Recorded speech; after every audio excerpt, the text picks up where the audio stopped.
मेरा कहना ये है कि जो नाम रखा वो उसकी बजाय उन्हें रखना चाहिए था कांग्रेस जोड़ो यात्रा, और कांग्रेस की जोड़ने के लिए ही प्रयास करना चाहिए था। आपने देखा कि पंजाब में भी किस प्रकार का है, हरियाणा में भी किस प्रकार का माहौल है। अगर मान लीजिए कि इनका कोई बड़ा लीडर स्पीच करता है और वो दूसरों को पसंद नहीं है तो वो वोटिंग करना और जिस प्रकार से नारेबाजी करना वो सारा का सारा सबके सामने है।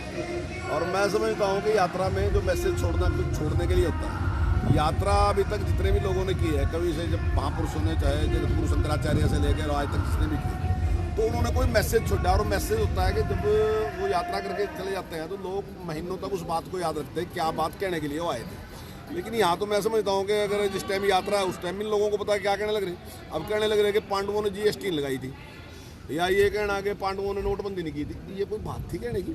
मतलब इस तरीके की बात जिस प्रकार से उन्होंने सारा का सारा कर रखा, तो उसमें कहीं कोई रत्ती भर भी गंभीरता नजर नहीं आती। बार बार जोर से कह रहे हैं कि मैं प्यार की दुकान खोलने जा रहा, मैं प्यार बांटने जा रहा, और देश में नफरत है, और बाद में लगे कहने कि मैंने कहीं नफरत दिखाई नहीं दी, मुझे प्यार दिखाई दिया। वो भाई प्यार ही तो था, दिखाई क्या दे रहा था? आपको ही दिखाई नहीं दे रहा था, बाकी तो प्यार ही था सारा देश में।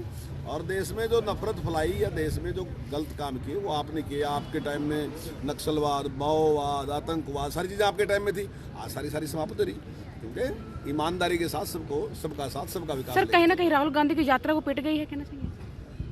देखिए मेरे हिसाब से वैचारिक दृष्टि से यात्रा पूरी तरीके से असफल है। कोई सफलता उसने वैचारिक दृष्टि से नहीं है। संख्या की दृष्टि से ठीक है, उनके कार्यकर्ताओं ने लोग इकट्ठे कर लिए, लेकिन संख्या महत्वपूर्ण नहीं होती, विचार महत्वपूर्ण होता है। विचार ही आगे चलता है, विचार ही लोगों को प्रेरणा देता है। संख्या कोई प्रेरणा नहीं देती। संख्या तो कैसे भी इकट्ठी होती है, और भी बहुत तमाशे हैं ऐसे कि बहुत सी चीज़ें करके हम संख्या इकट्ठी कर सकते हैं। इसका मतलब ये नहीं कि वो कोई परिवर्तन कर देते हैं लोग, वो कुछ नहीं करते लोग। परिवर्तन वो लोग करते हैं कि कोई जो लोग वैचारिक दृष्टि से मजबूत होते हैं। छोटी सरकारों की जो हमने निर्णय लिया, मेरे समझ में शायद उनको इसकी जानकारी नहीं है। इतने अधिकार आज तक कभी भी किसी भी सरकार ने, जो छोटी सरकारें हैं, उनको नहीं दिया। हमने तो ये फैसला कर लिया कि जितने भी काम है उनका निर्णय सारा का सारा जो छोटी सरकारें लेंगी, पंचायत स्वयं लिया। हमने कोई उसमें कटौती नहीं करी। 20 लाख तक के काम सरपंच करेगा, बिल्कुल 100% 20 लाख तक के काम सरपंच ही करेगा। उससे बड़े काम भी जो है वो भी हमारे जनप्रतिनिधि फैसला करेंगे। हमारा नगर निगम, हमारी नगर पालिका वो फैसला करेंगी कि हमने कहाँ खर्च करना। चाहे वो 10 करोड़ तक का काम है, 10 करोड़ तक का फैसला हमारा हाउस करेगा।